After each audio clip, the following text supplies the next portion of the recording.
हाइना के 60 से 70% बच्चे मरे हुए ही क्यों पैदा होते हैं? और हाइना के बच्चे जन्म लेने के तुरंत बाद ही अपने भाई बहन को क्यों मार देते हैं? हाइना की प्रजनन प्रक्रिया को सभी जानवरों में सबसे खतरनाक और विचित्र क्यों माना जाती है? और गलती से भी अगर 3 बच्चे पैदा होते हैं तब मादा हाइना उसके साथ क्या करती है? आज हाइना के बारे में ऐसी रहस्यमय और अद्भुत जानकारी देंगे जो आपने शायद इंटरनेट पे कहीं नहीं सुनी होगी। हाइना के बच्चे एकमात्र ऐसे बच्चे हैं जिसके जन्म के समय पर दांत और नाखून पूरे विकसित होते हैं, आंखें खुली हुई होती हैं और जन्म के तुरंत बाद वह आक्रामक तरीके से लड़ने में सक्षम होते हैं।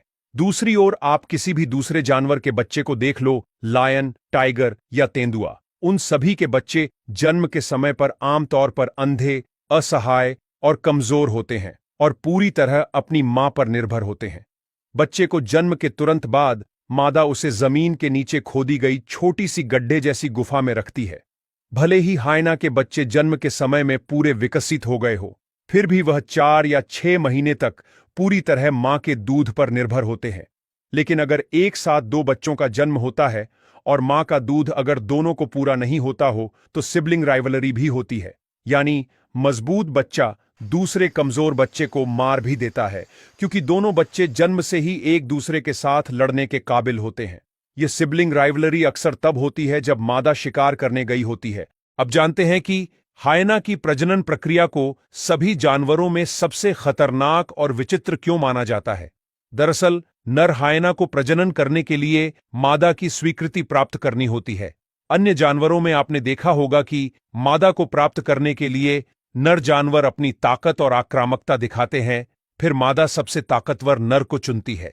लेकिन हाइना का मामला इससे उल्टा है। यहां नर हाइना को मादा के आगे कई दिनों तक विनम्र रहना होता है और मादा का विश्वास शांति और ठंडे दिमाग से प्राप्त करना होता है। क्योंकि मादा हाइना नर से ज्यादा आक्रामक होती है, इसलिए नर हाइना मादा के आसपास विनम्रता से झुक कर रहता है और मादा का विश्वास जीतने के लिए उसका पीछा करता रहता है। मादा हाइना नर का स्वीकार करने में कई दिन से लेकर हफ्तों तक का समय लगाती है, और जब मादा नर को पास आने देती है, इसका मतलब है कि मादा ने अब उस नर को स्वीकार कर लिया है। इसके बाद वह प्रजनन के लिए तुरंत तैयार होती है। लेकिन यदि मादा को नर के प्रति जरा भी शंका होती है या नर का व्यवहार में उसको विनम्रता की कमी लगती है, तब उस नर पर वह गुस्सा हो जाती है और नर को दूर भगा देती है। अब चलते हैं हाइना की सबसे अजीबोगरीब प्रजनन प्रक्रिया की ओर। दरअसल जब मादा हाइना विनम्र और धैर्यवान नर को चुन लेती है, तब उसके बाद तुरंत यह प्रक्रिया शुरू होती है। मादा हाइना का जो प्रजनन अंग होता है वो अन्य जानवरों की मादाओं से काफी अलग होता है।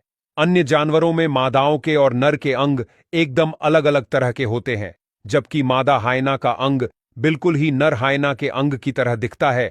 दोनों के अंग में तकरीबन कुछ ही तफावत होते हैं। अब दिक्कत यहां शुरू होती है कि दोनों के अंग एक समान होने से प्रजनन में बहुत ही ज्यादा दिक्कत का सामना करना पड़ता है। मादा जब पूरी तरह तैयार हो जाती है, तब उसका यह अंग भी नर हाइना की तरह थोड़ा बड़ा और अधिक लचीला होता है। इसलिए नर हाइना को पूरा धैर्य और विश्वास दिखाते हुए एकदम परफेक्ट तरीके से सही स्थिति में आना होता है, तभी यह क्रिया संभव होती है। लेकिन अगर नर हाइना जरा सी भी जल्दबाजी करता है तो मादा हाइना को काफी दर्द होता है और वह उस पे आक्रामक रूप से गुस्सा करती है और यह क्रिया वही रुक जाती है। इसलिए सिर्फ वही नर हाइना प्रजनन को पूरी तरह से पूरा कर सकता है जो धैर्यवान, साहसी और विनम्र होता है। हाइना की यह क्रिया तकरीबन 2 मिनट से लेकर 10 मिनट तक चलती है। इसके बाद नर और मादा अलग हो जाते हैं और उसके अंग भी वापस मूल स्थिति में आ जाते हैं। हाइना की यह पूरी प्रक्रिया को मादा अपने हिसाब से नियंत्रित करती है, जबकि अन्य जानवरों में आमतौर पर मादाएं निष्क्रिय होती है और नर अपने हिसाब से इस प्रक्रिया को नियंत्रित करते हैं। लेकिन अब सबसे महत्वपूर्ण सवाल है कि हाइना के 60 से 70% बच्चे मरे हुए ही क्यों पैदा होते हैं। दरअसल जब हाइना की प्रजनन प्रक्रिया पूरी हो जाती है, तब उसके बाद तकरीबन 3 से 4 महीने तक मादा हाइना की गर्भावस्था चलती है।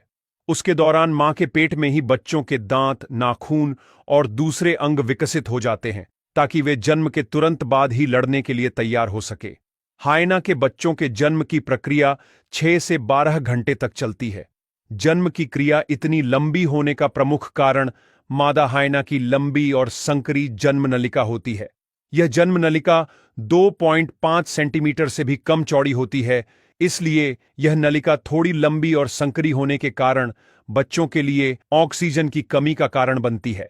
और खास करके जब कोई मादा हाइना पहली बार मां बनने वाली होती है, तब यह समस्या ज्यादा बढ़ जाती है, क्योंकि उसके पास कोई अनुभव भी नहीं होता और उनका शरीर का ढांचा भी थोड़ा ज्यादा सिकुड़ा हुआ होता है।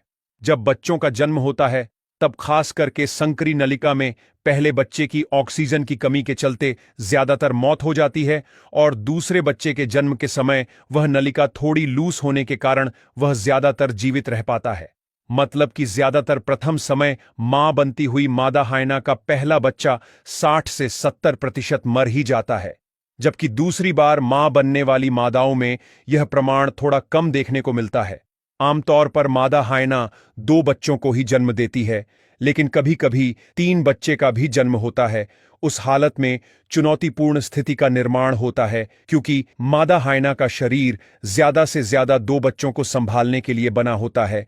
इसलिए तीनों बच्चों के बीच मां के दूध के लिए तीव्र स्पर्धा होगी और कमजोर बच्चा अक्सर भूख के कारण मर सकता है। दूसरी ओर हाइना के बच्चे जन्म से ही आक्रामक होते हैं और उनके पास नाखून और दांत भी होते हैं, जिससे सिबलिंग राइवलरी का निर्माण होता है। इसलिए यह तीनों बच्चों के बीच आक्रामक लड़ाई भी होती है, जिसमें मजबूत बच्चे अक्सर कमजोर बच्चे को मार देते हैं। यह व्यवहार प्रकृति ने बनाया है और पूरा जंगल इसी नियम से ही चलता है।